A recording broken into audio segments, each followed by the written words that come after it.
আজ বিকেলটা একটুও ফাঁকা মনে হচ্ছে। অফিস থেকে বের হয়েছি একটু আগেই। রাস্তায় হালকা বাতাস। ভাবলাম বাসায় যাওয়ার আগে একটু কফি খেয়ে যাই। হাঁটতে হাঁটতে ঢুকে পড়লাম এক ছোট্ট কফি শপে। জায়গাটা চেনাই, মাঝে মাঝে আসি। ভেতরে ঢুকতেই ঠান্ডা হাওয়ার সঙ্গে কফির ঘ্রাণ নাকে আসলো। আউটডোরের সামনে দাঁড়িয়ে অর্ডার দিচ্ছি, হঠাৎ চোখ পড়ে পাশের টেবিলে।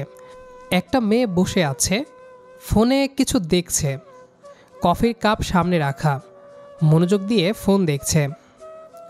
আমি কফি নিয়ে পাশের টেবিলে বসলাম, কিন্তু মন পুরো অন্যদিকে।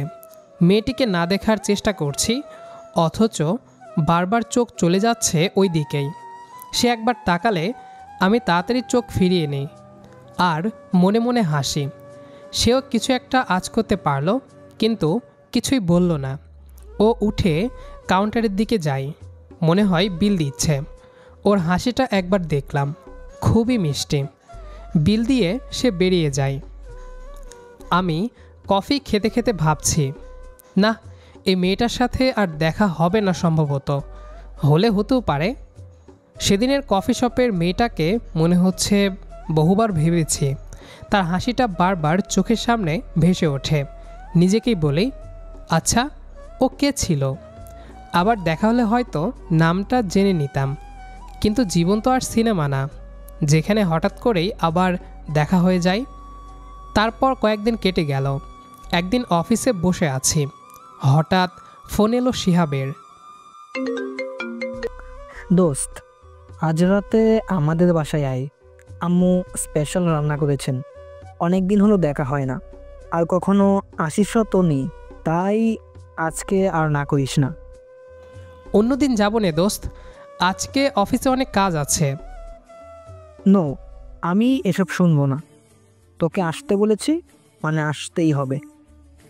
আমি রাজি হয়ে গেলাম। প্রথমবার যাচ্ছি, তাই খালি হাতে তো আর যাওয়া যায় না। তাই কিছু মিষ্টি আর দই নিলাম। শিহাব আর আমি স্কুল লাইফ থেকে বন্ধু।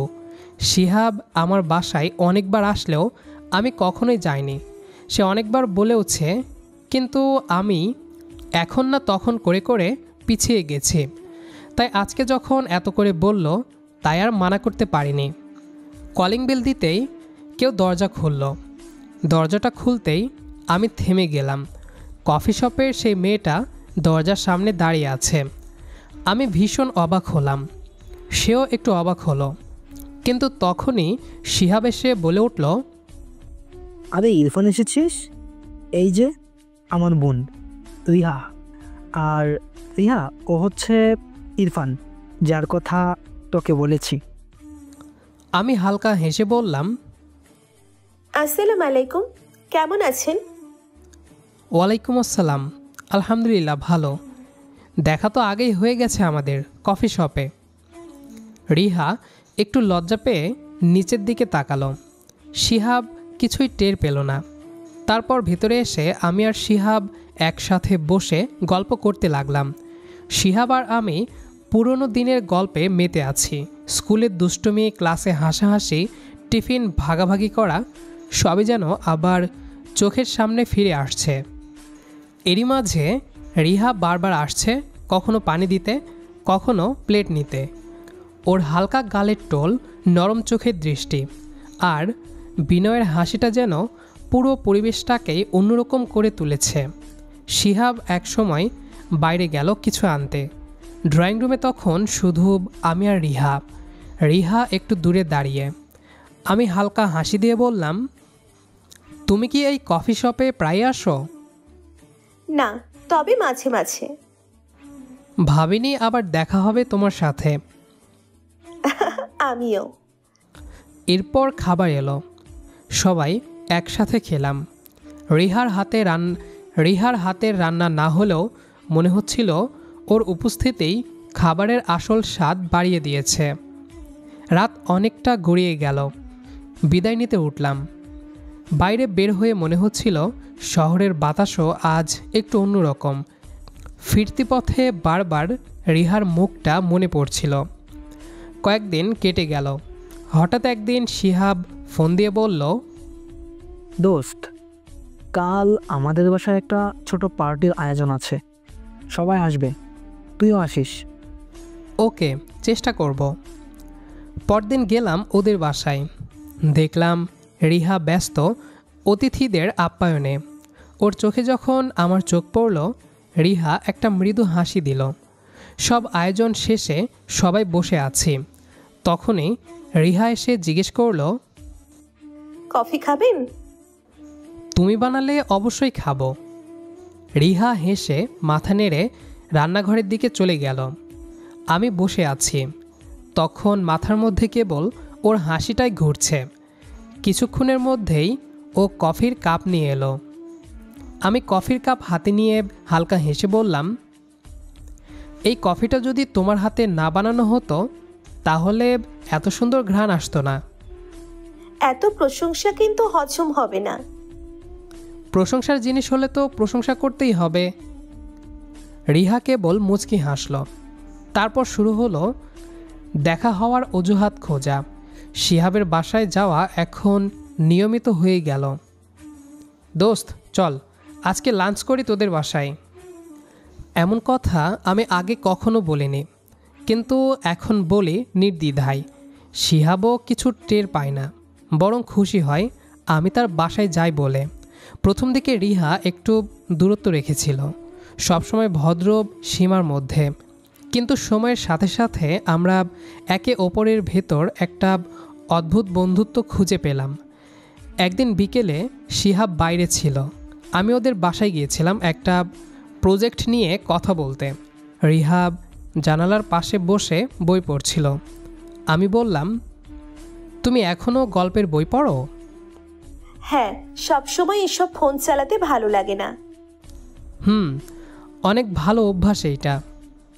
সেদিন আমরা প্রথমবার গল্প করেছিলাম দীর্ঘ সময় ধরে, বই থেকে শুরু করে জীবন, পছন্দ অপছন্দ, গান, বৃষ্টি, সব কিছু নিয়ে। ওর প্রতিটি বাক্য যেন এক একটা সুরের মতো আমার মনে বাজছিল। দিন যেতে লাগলো। আমরা কখন যে একে অপরকে তুমি করে বলা শুরু করলাম বুঝতেই পারিনি। একদিন আমি বললাম, রিহা, আমি একটা কথা বলবো, রাগ করবে না তো? না, বলো। আমি তোমার দিকে তাকালে নিজের নিয়ন্ত্রণ হারিয়ে ফেলি। বুঝি না কিভাবে এত আপন হয়ে গেলে। বিশ্বাস করো, আমি হয়তো তোমার জন্যই তৈরি।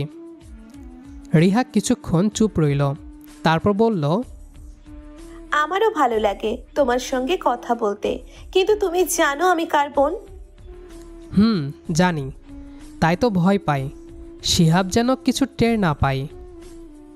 ভাইয়া টের পেলে কি হবে জানি না, কিন্তু আমি চাই না কোনো কিছু লুকিয়ে থাকুক। এরপর দিন গড়াতে লাগলো। আমাদের দেখা, কথা, হাসি সব কিছুই একদিন বাস্তব অনুভূতিতে পরিণত হলো। যে বন্ধুকে ভাইয়ের মতো দেখি, তার কাছেই নিজের ভালোবাসার মানুষটার হাত চাইব, এটা খুব একটা সহজ কিছু না। এক বিকেলে শিহাবকে কফি শপে ডাকলাম, যেই কফি শপে প্রথমবার রিহাকে দেখেছিলাম। শিহাব এসে বলল, কিরে, এত গম্ভীর মুখ কেন? আমি হেসে বললাম, একটা সিরিয়াস কথা আছে। বল, কি কথা? আমি গলা শুকিয়ে বললাম, কথাটা হচ্ছে রিহার ব্যাপারে। রিহা মানে? মানে আমি ওকে ভালোবাসি আর ওকে বিয়ে করতে চাই। কিছুক্ষণ চুপ, তারপর শিহাব ধীরে ধীরে বলল, তুই কি মজা করছিস? না দোস্ত, একদম না। আমি ওর প্রতি সিরিয়াস। আমি ওর সম্মান রেখে এগোতে চাই। শিহাব দীর্ঘ শ্বাস ফেলল। দোস্ত, আমি জানি তুই ভালো ছেলে, কিন্তু এটা হঠাৎ করে শুনে একটু শক লাগছে। তুই চাইলে সময় নে, আমি তোর এবং তোর পরিবারের মতামত ছাড়া কিছুই করব না। শিহাব মাথা নিচু করে কিছুক্ষণ ভাবল, তারপর বলল, ঠিক আছে, আমি সবার সাথে এই ব্যাপার কথা বলবো। সেই রাতটা আমি ঘুমাতে পারিনি। ভয়ে, আশা, নিরাশায় মিশে থাকা একটা অনুভূতি ছিল বুক জুড়ে। 2 দিন পর শিহাব ফোন দিল। আমি ভয়ে ভয়ে ফোন রিসিভ করলাম। হ্যালো। হ্যাঁ বল। আব্বু আম্মুর সঙ্গে কথা হয়েছে। আমি নিঃশ্বাস আটকে রাখলাম। তো কি বললেন? প্রথমে কিছুটা অবাক হয়েছেন, কিন্তু আমি ওনাদেরকে বলেছি তুই কতটা ভদ্র, দায়িত্বশীল আর ভালো ছেলে। তারপর ওনারা বলেছেন রিহার মতামত শুনতে হবে। মানে? মানে আম্মু রিহার সঙ্গে কথা বলবেন আজ। ও আচ্ছা। সন্ধ্যায় ফোনে রিহা নিজেই জানালো, আম্মু জানতে চেয়েছিল আমি রাজি কিনা। তো কি বলেছ? আমি বলেছি যদি সবাই রাজি থাকে তাহলে আমিও রাজি। খুশিতে আমার নাচতে ইচ্ছে করছে, কিন্তু নিজেকে সামলে রাখলাম। এরপর কয়েকদিন পরে দুই পরিবার একসঙ্গে বসলো। আমার বাবা মা গিয়েছিলেন ওদের বাসায়। আলোচনার সময় আমি শুধু একপাশে চুপচাপ বসেছিলাম। সবাই যখন হাসছে, কথা বলছে, মনে হচ্ছিল এটাই আমার জীবনের সবচেয়ে সুন্দর সময়। সবাই রাজি হলো খুব স্বাভাবিকভাবে। হঠাৎ রিহার বাবা বললেন, আমি মেয়েকে দিচ্ছি আপনাদের কাছে, কিন্তু একটা কথা, কখনো ওকে কষ্ট দেন না। একটাই মেয়ে আমার, অনেক যত্নে বড় করেছি। তখন আম্মু বলে উঠলেন, চিন্তা করবেন না ভাইজান, আমারও তো কোনো মেয়ে নেই। আমার ঘরে ও নিজের মেয়ের মতোই থাকবে। ওই মুহূর্তে রিহাব চুপচাপ বসেছিল, চোখে একটু জল আর ঠোঁটে ছোট্ট হাসি। বিয়ের দিন সকালে আমি আয়নায় নিজের চেহারা দেখছিলাম। ভীষণ নার্ভাস লাগছে। মনে হচ্ছিল জীবনের সবচেয়ে সুন্দর অধ্যায় শুরু হতে যাচ্ছে। বিয়ের আসরে রিহাকে যখন প্রথম দেখলাম, মনে হলো সব শব্দ থেমে গেছে, সব মানুষ অদৃশ্য। শুধু একটা হাসিমাখা মুখ দাঁড়িয়ে আছে আমার সামনে। সব নিয়ম অনুযায়ী আমাদের বিয়ে সম্পূর্ণ হলো। তখনই শিহাব এসে কাঁদো কাঁদো স্বরে বলল, ভাই, একটাই বোন আমার, অনেক আদরে বড় করেছি, আর আজ সেই লক্ষ্মীকে বিদায় দিয়ে তোর ঘরে পাঠাচ্ছি। আমি জানি তুই ওকে সুখেই রাখবি, তাও বলছি যদি কখনো কোনো ভুল করে তাহলে ভালোভাবে বোঝাস। ওর সাথে কখনো উচ্চ স্বরে কথা বলিস না। চিন্তা করিস না, আমি কথা দিচ্ছি রিহার কষ্ট হবে এমন কিছুই আমি করব না, আর ওকে যথেষ্ট আগলে রাখার চেষ্টা করব। সেসব না হয় বুঝলাম, কিন্তু তুই এখনো আমাকে তুই করে কেন বলছিস? বলে যাস না আমি কিন্তু তোর সম্মান দিয়ে কথা বলিস। জি ভাইয়া, কখনো সুযোগ দিয়েন, একদম সম্মানের চরম সীমায় পৌঁছে দেব। বিয়ের আনুষ্ঠানিকতা পেরিয়ে অবশেষে বাসায় এলাম। রুম জুড়ে গোলাপের গন্ধ আর নরম আলো। রিহা চুপচাপ বসে আছে বিছানার কিনারে, মাথা নিচু করে। আমি দরজা বন্ধ করে ধীরে ধীরে এগিয়ে গেলাম। আমি বসে হালকা গলায় বললাম, কেমন আছো? ভালো। খারাপ লাগছে? না। জানো, আমি এখনও বিশ্বাস করতে পারছি না তুমি আমার বউ। রিহাব নিচু চোখে বলল, আমিও ভাবিনি এমনভাবে সবকিছু হবে। সেই কফি শপে প্রথম দেখা, আর এখন তুমি আমার বউ। আমরা দুজনেই হেসে ফেললাম। হাসির মাঝেও একটা অদ্ভুত নরম মুহূর্ত তৈরি হলো। ওর কণ্ঠে লজ্জা, চোখে ভালোবাসা, মুখে এক মায়াময় প্রশান্তি। তুমি জানো, তোমার এই হাসিটা আমাকে পাগল করে দেয়। তুমি আবার শুরু করলে? আজকে অন্তত সিরিয়াস হও। সিরিয়াস? আমি তো আজ জীবনের সবচেয়ে সিরিয়াস কাজটাই করেছি। তা সেটা কি? তোমাকে আমার করে নিয়েছি। ওর মুখে হালকা লজ্জা। আমি জানালার দিকে তাকালাম। বাইরে চাঁদ উঠেছে, নরম আলো ঘরে ছড়িয়ে পড়েছে। চলো, আম্মু বলেছিলেন আগে নামাজ পড়ে নিতে। ঠিক আছে। দুজন একসাথে নামাজ পড়লাম। শেষে দুজনেই চুপচাপ দোয়া করছিলাম। আমি জানি দুজনের দোয়াই একই ছিল। এই সম্পর্কটা যেন সারা জীবন টিকে থাকে। নামাজ শেষে আমি বললাম, তুমি জানো, আমি দোয়া করেছি যেন তুমি সবসময় এমনই হাসি মুখে থাকো। আর আমি দোয়া করেছি তুমি যেন আমি ব্যতীত আর কারো দিকে না তাকাও। দুজনেই হেসে ফেললাম। এই হাসির ভেতরেই মিশে আছে ভালোবাসা, যত্ন আর বন্ধুত্ব। আমি ওর দিকে হাত বাড়ালাম। ও কিছুক্ষণ তাকিয়ে থেকে আলতো করে হাত রাখলো আমার হাতে। এই হাতটা এখন আমার জীবনের সবচেয়ে বড় দায়িত্ব। আর এই দায়িত্বের সঙ্গে 100টা আবদারও আছে। আমি অবাক হয়ে বললাম, আবদার? অবশ্যই, তুমি তো নিজেই বলেছিলে আমি আদুরে বউ হব। ঠিক আছে, শুনি তোমার আবদারটা। ও চিন্তা করে বলল, প্রতিদিন সকালে তুমি নিচে থেকে শুভ সকাল বলবে, এমনকি অফিসের ব্যস্ত দিনেও। এটা তো খুব সহজ। সহজ? তাহলে দ্বিতীয়টা হচ্ছে রাগ করলে তুমি আগে ক্ষমা চাইবে। এইটা অবশ্য কঠিন। কিন্তু আমি রাজি। রিহাব খুশি হয়ে বলল, তাহলে আমি তোমাকে 100 এর মাঝে 95 মার্ক দিচ্ছি। 5 কম কেন? কারণ তুমি এখনো বলনি আমাকে সুন্দর লাগছে কিনা। এই পৃথিবীতে যদি কোনো কিছু দেখে সময় থেমে যেতে পারত, তাহলে সেটা হয়তো তোমার এই মুহূর্তের চেহারা। হয়েছে, এত পাম দিতে হবে না। ঘড়ির কাঁটা এগিয়ে যাচ্ছে। বাইরে ঝিঝি পোকার ডাক, ভেতরে ফুলের ঘ্রাণ আর মৃদু আলোয় ভেসে থাকা একটা শান্ত সময়। জানো, আমি ছোটবেলা থেকে বিয়ের রাত নিয়ে অনেক ভয় পেতাম। ভাবতাম নতুন ঘর, নতুন মানুষ, সবকিছু অচেনা লাগবে। তো এখন কেমন লাগছে? এখন মনে হচ্ছে চেনা কারো ঘরেই এসেছি। আমি ধীরে ধীরে রিহার কাছে গেলাম। তারপর কিছুক্ষণ একে অপরের দিকে তাকিয়ে রইলাম। আমার চোখ গেল রিহার ঠোঁটের দিকে। ওর ঠোঁট কাঁপছে। তোমার ঠোঁট কাঁপছে। কই? ওয়েট। এই বলে আমি ওর ঠোঁটে নিজের ঠোঁট দুটো মিলিয়ে দিলাম। রিহা আমাকে শক্ত করে জড়িয়ে ধরল। কিছুক্ষণ পর আমি ওকে ছেড়ে দিলাম। উফ, আরেকটু হলে তো দম বন্ধ হয়ে যেত। এমন কিছু হবে না। তুমি কার পারমিশন নিয়ে এমনটা করেছো? আমি তো দেইনি।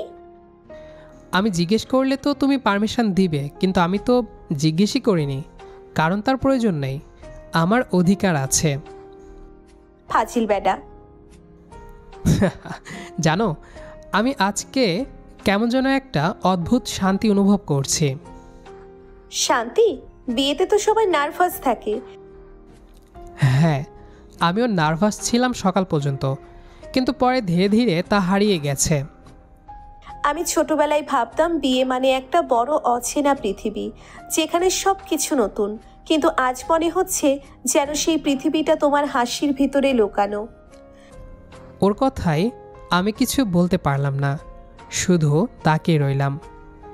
এই মেয়েটা, যাকে প্রথম দেখেছিলাম এক কফি শপে, এখন আমার পাশে বসে আছে আমার সঙ্গী হয়ে।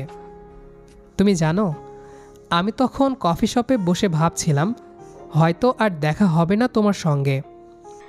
আর আমি ভাবছিলাম ওই ছেলেটা এতবার তাকাচ্ছে কেন। কারণ তোমার হাসিটা খুব মিষ্টি ছিল। আর এখন? এখনো মিষ্টি আছে। জানো, আমি খুব ছোটবেলা থেকেই ভাবতাম যাকে বিয়ে করব সে যেন আমার বন্ধুও হয়। কারণ প্রেমের চেয়ে বন্ধুত্বে যে বোঝাপড়া, সেটা অনেক গভীর। তাহলে তো আমাদের গল্পটা ঠিক এমনই, বন্ধুত্ব থেকেই শুরু, তারপর ধীরে ধীরে ভালোবাসা। রিহা মাথা নেড়ে হেসে ফেলল। চুপচাপ বসে থাকলাম কিছুক্ষণ। বাইরে ঝিঝি পোকার শব্দ, ভেতরে শুধু ঘড়ির টিকটিক আর আমাদের শ্বাসের শব্দ। একটা কথা বলি? বলো। তুমি আমার জীবনের সবচেয়ে বড় দায়িত্ব, আর একই সাথে সবচেয়ে সুন্দর উপহার। আমি ওর হাতটা ধরলাম। দুজনে কিছুক্ষণ চুপচাপ হাত ধরে বসে রইলাম। আমাদের এই ভালোবাসার গল্পটা আমি একদিন আমাদের বাচ্চাদেরও বলবো। কি বলবে? তাদের বলবো তোদের মা ছিল এমন এক মেয়ে যার হাসিতে একটা পুরো পৃথিবী হারিয়ে যেত। তুমিও না? আরে আমি সত্যি বলছি। তুমি জানো, আমি প্রথম দিনই বুঝেছিলাম তুমি একটু আলাদা। আলাদা মানে? মানে তোমার চোখে এমন কিছু একটা আছে যেটা খুব কম ছেলেদের চোখে দেখা যায়। আমি চুপ করে শুনছিলাম। ও আবারও বলল, তুমি যখন সেদিন কফি শপে তাকিয়েছিলে আমি একটু বিরক্ত হয়েছিলাম, কিন্তু পরে যখন মনে পড়লো তোমার চেহারাটা, জানি না কেন মনে একটা অদ্ভুত কৌতূহল কাজ করেছিল। মানে আমিও তোমার মনে থেকে গিয়েছিলাম? হয়তো তার চেয়েও বেশি। আমরা দুজনেই একসাথে হেসে ফেললাম। বাইরে তখন হালকা বৃষ্টি শুরু হয়েছে। জানালার কাছে টুপটাপ শব্দ। রিহা উঠে গিয়ে জানালাটা আধ খোলা রাখল। ঠান্ডা বাতাসে এসে ঘরে ঢুকলো। পর্দা উঠছে হালকা করে। রিহা জানালার পাশে দাঁড়িয়ে বলল, বৃষ্টি আমার খুব প্রিয়। আমি পেছন থেকে বললাম, তাহলে তুমি তো আমার মতোই। তুমিও বৃষ্টি ভালোবাসো? হ্যাঁ, শুনেছি বৃষ্টির সময় দোয়া করলে নাকি দোয়া কবুল হয়। তাই নাকি? তাহলে আমি এখনই দোয়া করব। কি চাইবে দোয়া করে? আমি চাই যেন তুমি কখনো একা না থাকো। আমি যেন তোমার হাসির কারণ হয়ে থাকতে পারি সারা জীবন। আমি কিছু বললাম না, শুধু ওর কপালে হাত রেখে আস্তে করে বললাম, আমিন। রিহা হেসে ফেলল। বাইরে বৃষ্টির শব্দ, ঘরের ভেতর শুধু মৃদু আলো। আমি ওর চুলে আলতো করে হাত রাখলাম। ও চোখ বন্ধ করে রইল। ওর চুলে অদ্ভুত এক সুবাস যা আমাকে বারবার তার দিকে টেনে নিচ্ছে। একটু পর বিদ্যুৎ চলে গেল। ঘরটা অন্ধকার হয়ে গেল। কেবল জানালার বাইরে থেকে চাঁদের আলো এসে পড়ছে। ওর মুখে সেই আলো পড়েছে। মনে হলো চাঁদটা যেন ওর মুখেই থেমে গেছে। তুমি প্রতিশ্রুতি দাও, আমরা যতই ব্যস্ত হই না কেন প্রতিদিন কিছুটা সময় একে অপরের জন্য রাখবো। ঠিক আছে, এই প্রতিশ্রুতিটা আমার সবচেয়ে প্রিয়। বৃষ্টি তখন থেমে এসেছে। ঘরটা ঠান্ডা শান্ত। বাইরে দূরের আকাশে মেঘ সরে গেছে। তারা দেখা যাচ্ছে। দেখো, তারা উঠেছে। তুমি একটা তারা বেছে নাও যেটা তোমার। আমি আঙ্গুল তুলে বললাম, ওইটা, যেটা সবচেয়ে উজ্জ্বল। তাহলে আমি ওইটার মতোই তোমার জীবনে আলো হয়ে থাকবো। না, তুমি আলো না, তুমি সেই আকাশ যেখানে আমি আমার স্বপ্ন দেখি। তুমি সত্যি একটা পাগল। তবে শুধুই তোমার জন্য। রাত ক্রমশ গাঢ় হয়ে এলো। বাতাসে জুঁই ফুলের গন্ধ। বাইরে চাঁদের আলোয় ঢাকা শহর। আমি বুঝলাম এই রাত, এই নীরবতা আর এই মেয়েটি সব কিছুই আমার নিজের। সূর্যের আলো পর্দার ফাঁক গলে ঘরে ঢুকছে। রিহা তখনও আধো ঘুমে। আমি চুপি চুপি উঠে মোবাইলটা হাতে নিলাম। আলতো করে টাইপ করলাম, শুভ সকাল আদুরে বউ। ওর ফোনটা বালিশের পাশে পড়েছিল। শব্দ হতেই চোখ খুলে বলল, তুমি কি পাগল? পাশে শুয়ে থেকেও মেসেজ পাঠাও। তোমার আবদার মনে আছে? প্রতিদিন সকালে শুভ সকাল বলতে হবে, তাই ভাবলাম লিখে দেই, যাতে প্রমাণ থাকে। তুমি একদম office type romantic. Office type না, এখন থেকে সংসার টাইপ। কচু। নাস্তার টেবিলে বসে আমি কফি চুমুক দিলাম। এই কফিটা আগের কফি শপের থেকেও ভালো। কারণ এখানে কোনো বিল দিতে হয় না, ফ্রিতে পেলে সবই মজা লাগে। না, তেমনটা না। আসল কারণ এখানে যিনি বানিয়েছেন তিনি এখন আমার ঘরের রানী। তুমি না একদিন পুরস্কার পাবে। কিসের? বছরের সবচেয়ে নাটকের স্বামী হিসেবে। পেলে মন্দ হয় না, অন্তত একটা পুরস্কার তো পাবো। হ্যাঁ, আর সেটা থাকবে আমার আলমারির উপরে, আমার দয়া বলে। আমি হেসে কাপ নামালাম। জানো, আমি ভাবছি অফিসের আইডি কার্ডে আমার নামের নিচে লিখব রিহার হাবি। তাহলে অফিসের সবাই বলবে এই যে সেই লোক যাকে বউ বশ করে রেখেছে। ভুল বলছো, আমি স্বেচ্ছায় বন্দী হয়েছি ভালোবাসার জেলে। নাস্তা শেষ করে দুজনেই রুমে আসলাম। রিহা ফোন দিয়ে বাসার সবার সাথে কথা বলল। কথা বলতে গিয়ে কেঁদে উঠল বারবার। ফোন শেষ হতেই আমি বললাম, এভাবে কাঁদলে কেন? এমনি সবাইকে খুব মিস করছিলাম। সবাই তো অন্য কিছু ভাববে। কি? সবাই ভাববে এখানে হয়তো কষ্টে আছো তাই কাঁদছো। তুমি না সব সময় একটু বেশি বুঝো। সে যাই হোক, আমার শেষ কথা, আজকের পর থেকে যেন আমি তোমার চোখে আর জল না দেখি। আমি চাই না তুমি কাঁদো, কারণ আমি সবাইকে কথা দিয়েছি কি কথা? তোমাকে ভালো রাখার। কখনো যেন তোমার চোখে জল না আসে। আর আমি আমার কথা রাখতে চাই সারা জীবন। ঠিক আছে স্যার, তাই হবে। তো বন্ধুরা, আমাদের আজকের গল্পটি এ পর্যন্তই ছিল। আমাদের আজকের গল্পটি আপনাদের কাছে কেমন লেগেছে সেটি অবশ্যই কমেন্ট করে জানাবেন। 2 দিন ভিডিও দিতে পারিনি, একটু ব্যস্ত ছিলাম, তার জন্য আন্তরিকভাবে দুঃখিত। দেখা হবে আবারও নতুন কোনো গল্প নিয়ে। সে পর্যন্ত আমাদের সাথেই থাকবেন। ধন্যবাদ সবাইকে।